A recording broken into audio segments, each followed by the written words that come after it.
নমস্কার দর্শক বন্ধুরা, ইমেজ বেঙ্গলে আপনাদের সকলকে স্বাগত।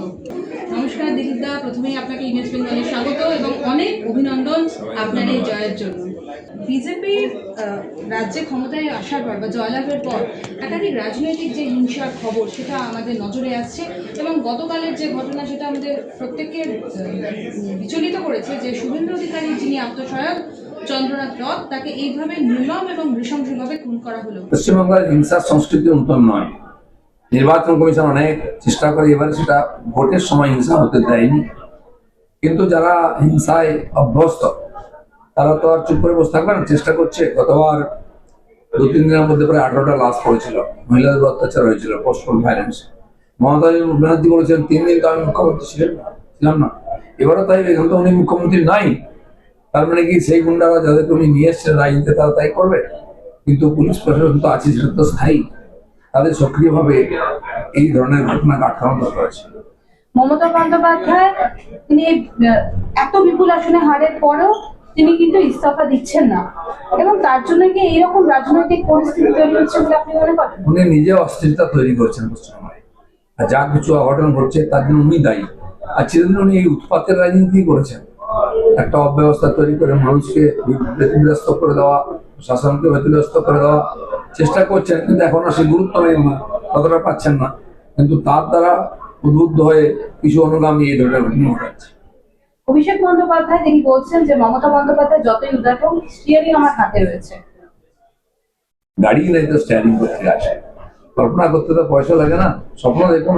শ্যামাপ্রসাদ মুখোপাধ্যায়ের যে বাংলা, সেই বাংলাতে এভাবে যে 75 বছর পর বিজেপি ক্ষমতায় এলো, এটার জন্য আপনার কি অভিপ্রায়? 75 বছরে যে তপস্যা, যেটা শ্যামাপ্রসাদ শুরু করেছিলেন, তিনি বাংলাকে বাঁচিয়েছিলেন। আমাদের থাকার জন্য হিন্দু বেঙ্গলি হোমল্যান্ড দিয়ে গেছেন, সেই বাংলা ধীরে ধীরে ধীরে ধীরে পিছন দিকে গেছে, তার সব কিছু গরিমা নষ্ট হয়ে গেছে।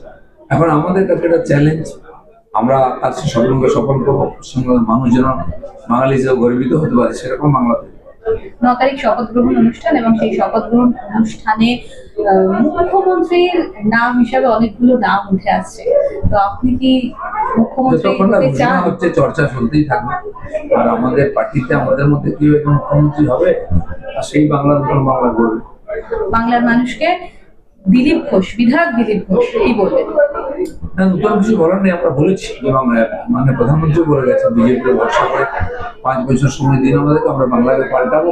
আমিও সেই কথাই বলবো, মোদী যেটা বলেন সেটা করেন। আমরা তারই আর অনুগামী, তারই কাজে বিশ্বাস করি, তাকে ফলো করি, সেইভাবেই কাজ বাংলাতেও। আপনার জয়ে আপনার মা এবং স্ত্রী কি কতখানি খুশি? সবাই খুশি, সারা সমাজের লোক খুশি। তারা তো আমার পরিজন, তারা আমাকে দেখেছেন এত বছর ধরে আমি কাজের মধ্যে আছি, সাফল্য এলে সবাই খুশি হয়। সব থেকে বড় প্রশ্ন যে শিক্ষা নেই, কর্মসংস্থান নেই, পশ্চিমবাংলা হচ্ছে সব থেকে বড় বৃদ্ধাশ্রম। যেগুলো অঘটন ঘটেছে, অনিয়মিততা হয়েছে, সেটা 100 দিনের মধ্যে ঠিক হবে, মাননীয় অমিত শাহ বলে গেছে। তো সেগুলো আমরা ঠিক করবো। আর প্রায় 8000 স্কুল বন্ধ হতে যাচ্ছে, এটা যাতে বন্ধ নয়, শিক্ষা লঙ্ঘন হয়ে ওঠে সে ব্যবস্থা হবে। ইন্ডাস্ট্রি পালিয়ে গেছে 6500, যাতে নতুন করে ইন্ডাস্ট্রি হয় ফিরে আসে তার চেষ্টাও হবে। ইন্ডাস্ট্রি আসবে, কর্মসংস্থান হবে, যুবকরা পলায়ন করবে না, তারা ফিরবে। দুর্নীতি সম্বন্ধে 0 টলারেন্স মোদীজি বলেছেন, সারা ভারতবর্ষে আমরা করেছি। আর যারা দুর্নীতি করেছে তারাও পার পাবে না, দুর্নীতি করার কিছু তৃণমূল থেকে প্রচুর বিজেপিতে প্রচুর তৃণমূল থেকে লোকজন আপনাদের সঙ্গে যোগাযোগ রাখছেন। হারজিতের পরে যেগুলো যাতায়াত করে আমাদের রাজ্য সভাপতি বলেছেন এখন কোনো আজকে অখিলেশ যাদব মমতার কাছে এসেছে, কি বলবেন? হয়ে গেছে, এখন দুজন মিলে বসে একদিকে চা খান, ঠান্ডাকাটি একটা প্রশ্ন করি যে খড়গপুর কেন্দ্রে জয়লাভের পর ইকো পার্কে মর্নিং ওয়াকে বেরোলেন এবং সেখানে সরাসরি থানায় ঢুকে গিয়ে পুলিশ কর্মীদের মধ্যে মিষ্টি বিতরণ করলেন। হ্যাঁ, সবাইকে মিষ্টি খাইয়েছি। পুলিশরা বহু বছর ধরে খুব প্রেশারের মধ্যে কাজ করছেন, হাত খুলে কাজ করতে দেওয়া হয় না, আর বদনাম হয়েছেন ওনারা। সেই জন্য আমি বলেছি আপনারা নিশ্চিন্ত হয়ে কাজ করুন, লোকে যেন আপনাদের উপরে ভরসা করতে পারে। একেবারে এই যে বিজেপির বিরাট অঙ্কে যে জয়লাভ, এই জয়লাভটা কি শুধুমাত্র তৃণমূল বিরোধিতার একটা প্রকাশ, না এটা জনগণের মতামত? নিশ্চয়ই জনগণের মতামত। তারা এই প্রশাসন থেকে মুক্তি চেয়েছেন আর নরেন্দ্র মোদীর উপরে ভরসা রেখেছেন। তাই বিজেপিকে এই বিকল্প হিসেবে বেশি চাই। গতবারই তারা সংকেত দিয়েছিলেন যে আমরা বিজেপির দিকে তাকিয়ে আছি, আমরা আমাদের দায়িত্ব পালন করেছি, তারা তাদের দায়িত্ব পালন করেছেন, তাই আজকে একটা এই দিন দেখার সুযোগ হয়েছে। শিল্প, দুর্নীতি, কর্মসংস্থান, যে তিনটে ইস্যুতে বাংলায় বরাবর বিভিন্ন ধরনের সমস্যা উঠে এসছে, সেই যে বিষয়গুলো আপনারা কত তাড়াতাড়ি কাজ করতে পারবেন?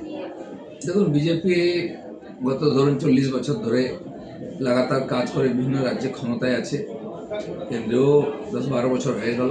আমাদের একটা কর্মসংস্কৃতি আমরা তৈরি করেছি, একটা এজেন্ডা ডেভেলপমেন্টের ঢাঁচা তৈরি করেছি, যেটা লোকে দেখছে, তাই লোকে বিজেপিকে ভরসা করছে, পছন্দ করছে। তো সেটা অন্য রাজ্যে যেভাবে সফলভাবে আমরা প্রয়োগ করেছি, বাংলাতে আমরা সেটা করবো। যত তাড়াতাড়ি সম্ভব মানুষ যেন পরিবর্তন বুঝতে পারে, সেরকম কাজ আমাদের সরকার করবে। অনেক ধন্যবাদ দিলীপ দা।